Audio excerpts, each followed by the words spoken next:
channel. If you are new here, because I know I got a couple of new subscribers, so thank you for subscribing.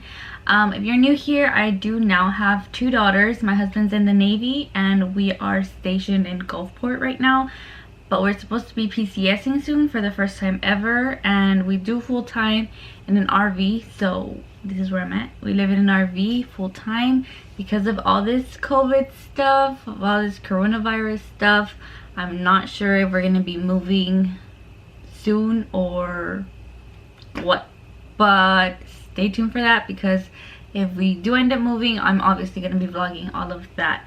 But anyways, today's video is my 1-month postpartum video. I wanted to make this because I'm pretty sure I made this with my firstborn, so I wanted to do this birth as well, especially since this birth is completely different than my first, and the experience was completely different than my first, and I didn't expect that. I don't know, I guess I wasn't told, nobody told me that it'd be harder. I don't know if it was just for me. Maybe people have like 3-4 kids and all births heal the same or something, but for me that was not the case.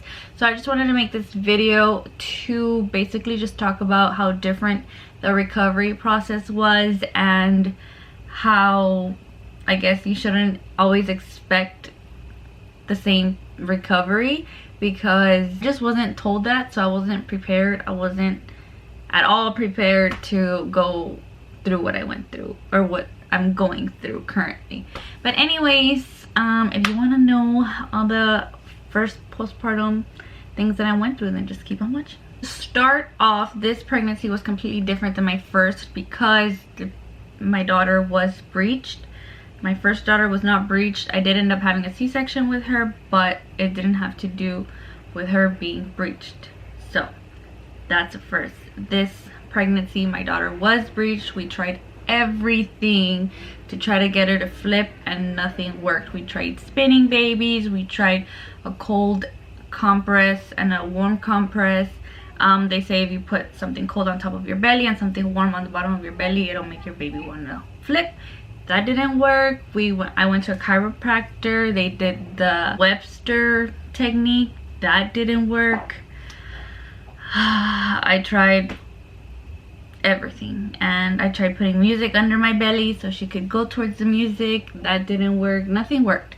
So she ended up breeched, and I had to schedule a C-section because we were getting closer and closer to, well, we got to her due date and she still wasn't out, and all this COVID stuff was happening, and a lot of restrictions were getting made. Like, they had already restricted only one person to go into the hospital, so we decided to just go ahead and schedule a C-section before they say nobody goes into the hospital with you, you know, which that ended up happening in other cities. I think, like, in other states. I think it ended up happening in New York or something like that. So I'm grateful that I at least had my husband there with me. But anyways, so my OB was aware that my daughter was breeched, but when I scheduled my C-section, my original OB wasn't going to be able to be the one to C-section me because it wasn't her day to be doing C-sections. So she actually called another OB up and asked her if she can C-section me, and she said yes. So, and I already knew who that other OB was, so I was okay with her doing my C-section. So what ended up happening, I guess she wasn't aware that Stella was breeched. They were tugging and tugging and tugging until they finally got her head out and she was born. So this all leads to my recovery. This recovery of a C-section has been the most painful. I've only had 2, so I can only compare it to my first. But you guys, I've heard so many people when I was having my first C-section say, oh my gosh, it's so painful, like it took forever to recover, blah blah. You guys, in my first pregnancy, by a week I was like walking, I was in Walmart, feeling amazing, was not in pain, and everybody was just looking at me like, girl, you just had a baby, C-section, how are you walking? And I remember this vividly because a week later I was at my uncle's house walking like nothing ever happened, and everyone was like, you need to chill. And I just felt good. By 2 weeks we drove to Mississippi and I was completely fine and no problems. And this recovery has been the complete opposite. I could not walk. If you watched my labor vlog, I think, or one of the previous vlogs, I think I put in a clip of me walking at the hospital. I'm not sure if I did, but I was walking like a grandma. You guys, I was walking like that for like 2 weeks. It was so painful, so painful to walk. We have 3 steps to come up the RV and then 2 steps to go up into our room, and those steps were really painful to go up to. I don't know if that's what made my recovery worse, also having to go up steps. But you guys, it was so painful. I yesterday turned 1 month postpartum, and I definitely still feel some pain and discomfort in my C-section. So please let me know if you guys have felt this, if you women have felt C-section pain 1 month postpartum. I know some women have had really easy recoveries and others have had harder ones, and that's what I'm going through. Basically, my first pregnancy, my first delivery, C-section was perfectly fine, and this one has been so bad that it makes me not want to have more kids. The moment I saw my daughter, I wanted to have like 10 more kids, and then when the anesthesia started going away, I was like, oh heck no. And now that I'm 1 month postpartum, I cannot imagine going through another C-section, you guys. It is so painful, and I don't understand why. So yeah, I don't know if it's because she was breached or because it's my second C-section and there's scar tissue that was cut again. I did get cut in the same cut that I had previously, so I don't know, you guys. But yeah, basically it was a really painful recovery for sure. The next thing I want to jump into is breastfeeding. I am breastfeeding my daughter. I did breastfeed my first daughter for a whole year, and that's what I'm planning to do this time around. Breastfeeding was so freaking painful, and it was my first pregnancy as well, so I was expecting it. But for some reason, I feel like Stella's mouth is so much smaller. I know it is so much smaller than Anna's was, for sure. She has like a tiny mouth. With that being said, she did get checked for a tongue tie and a lip tie, and they said she didn't have one. But her suction is so intense. She like can really latch on, and it is so freaking painful because the moment she latches on, she's on there and there's no bringing her off, you guys. I swear I had to use like 2 or 3 fingers to get her off because she will not come off me.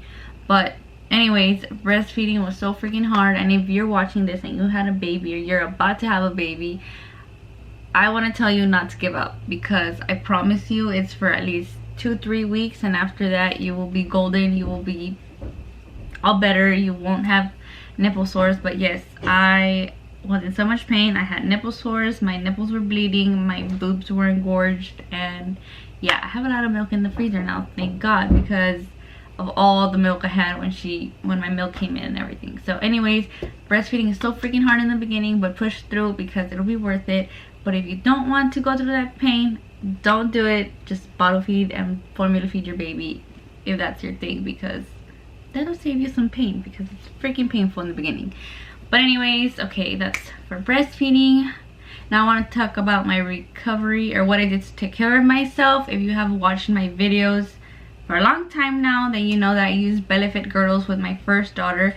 They were sent to me, but I still kept them because I knew that I was going to use them for the rest of my pregnancies. However many times that I do get pregnant, I'm going to keep these things because they're a little bit pricey, but they're so freaking worth it.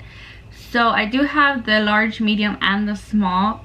Thankfully, I'm already at my small at 1 month postpartum. If you go on their website, they do have like a sizing guide, and that'll help you choose your size. But as for me, I recommend just using a compression underwear and then going into the medium. If you're like a more smaller person, go for a medium and then work yourself down to a small. If you're a bigger person, I'd say go for the large and then work yourself down to the medium. I do have the large, and honestly I only use the large in the very beginning, and that's when I'm the most swollen. And so that too, I wanted to talk about this pregnancy. I swelled up so bad after I left the hospital.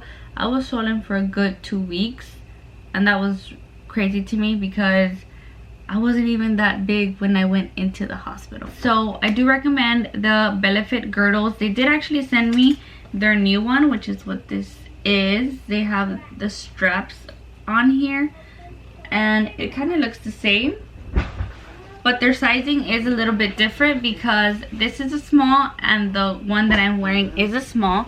This is what the small looks like. This is what the small looks like, the older version, I guess, because I got this 3 years ago. The one I'm wearing is definitely smaller than this one, because, or it might be the same size, but this one is a lot more stretchy. So just follow their size guide and it'll tell you what size to get. But I'm a fan of the one that I'm wearing. I'm not a big fan of this one because of these straps that it has. When I put it on, I don't know if it's because I'm a little busty, but these are not that comfortable on the side of me, if that makes sense. So yeah, I like the other version better, the one that doesn't have the straps, and I've never had a problem with this one rolling down, or these rolling down on me. I do recommend these. Tomorrow I actually have a waist trainer coming in because that's what I did my first pregnancy. I worked myself down to a small, and after the small started being a little big, I went and used a waist trainer, and that helped a lot. But if you're not a waist trainer kind of person, I definitely do recommend these girdles, especially because they go from like an underwear all the way up under your bra. And then the last thing I want to talk about is how I'm feeling and my weight. I am feeling good. I feel like I am getting back into what I looked like before. Obviously my stomach is gonna look different, and because I had a baby it stretched out even more and I got more stretch marks, but my stomach is shrinking, so I'm very happy about that. I do have to wait till I'm 6 weeks postpartum to go back into the OB and make sure that I'm good to go to start working out or doing whatever I have to do to work out, because I do want to start working out as soon as possible. But even if the doctor gives me the clear to go at 6 weeks, I think I'm gonna wait until I have no pain in my C-section, because right now if I go for a walk a minute in, my C-section will start hurting and feeling very uncomfortable. So I'm just gonna wait until I feel comfortable enough to start working out. So far I gained 30 pounds in my pregnancy, and right now I have lost 20 pounds, and all I've done is wear my girdles and breastfeed. I have not limited my eating. I'm eating like normal and I eat a lot. Breastfeeding does make me more hungry. I'm pretty sure it makes everyone more hungry, but I eat so much. And yeah, I lost 20 pounds, so I have 10 pounds to lose if I want to go back to my pre-pregnancy weight, but I'm in no rush to do that. So yeah, 1 month postpartum, I've lost 20 pounds, and I will show you what my stomach looks like now. And I think that's it. Tomorrow I should be getting my waist trainer in, and I am planning on wearing it for exactly 30 days and recording what and how my body changed with 30 days of wearing my waist trainer. So that video should come in like a month or a month and a half, depending on if we're moving and if we have internet to upload a video. But anyways, now I'm gonna show you my stomach, and that'll be the end of this video. This is what it looks like sideways. This does go in, like, to not stab me because it doesn't hurt, but I guess that's like where my lonja is, or I don't know, but it does go in right here, but it doesn't bother me. And then this is what my stomach looks like. So if you can see right here, it's like bulged out, and that is what I want the waist trainer for, so it could just suck me in more, because it's a little bit loose. So this girdle is a little bit big on me already, and it's a size small, so that's why I want my waist trainer in. But anyways, this is what it looks like with wearing a girdle, and now I'm going to show you what it looked like without the girdle. Yeah, that's what it looks like. And if you can see, it's like a little bit hangy, and this is all like loose skin, which is what I want my waist trainer for. Still have my linea negra right here, and then these stretch marks right here are the new ones that I got with the pregnancy. like I said, I am planning on wearing the waist trainer for 30 days straight and show you guys my results to see if it changes anything, if it does anything. But yeah, thank you guys so much for watching this video. Please let me know if you guys want me to do a story time on my breech labor, because it was an insane delivery and recovery. So yeah, let me know if you guys want to hear about that. But anyways, thank you guys so much for watching, and I'll see you guys in my next one. Bye.